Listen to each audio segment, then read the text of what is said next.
we remember after the Skripal's poisoning that the UK-Russian embassy had some rather interesting tweets, some strongly worded tweets at the time. Well, they're back, and let's just bring up what they shared yesterday. Strong-worded tweet here saying that the UK is deliberately muddying the waters. They're calling for a joint Russia-UK investigation into this poisoning. They also accuse the UK of confusing and intimidating its citizens over the handling of this case. They also then took aim at the Home Secretary, Sajid Javid, the UK Home Secretary, who called on Russia to explain this latest poisoning.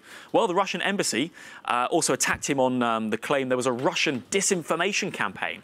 Well, they say, hey, the best way to get rid of a disinformation campaign is to lift the secrecy of the investigation. There's an attack on the way the British have dealt with the first and now the second Novichok poisonings, and to work together to discover the truth.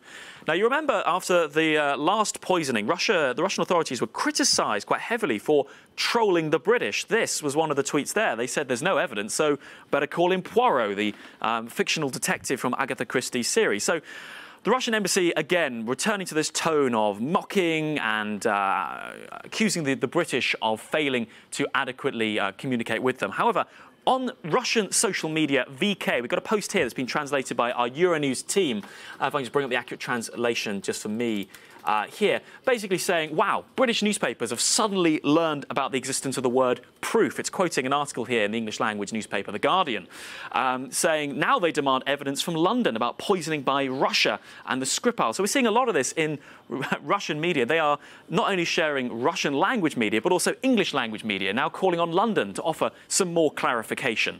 I just want to finally end on what the English language Russian news organisations are saying. RT sharing an article saying who's going to gain from this Novichok poisoning, and in it they say analysts in it say to them the UK is the one who is trying to destabilise a hugely successful World Cup. So a variety of Russian voices, all of which want more answers from the UK.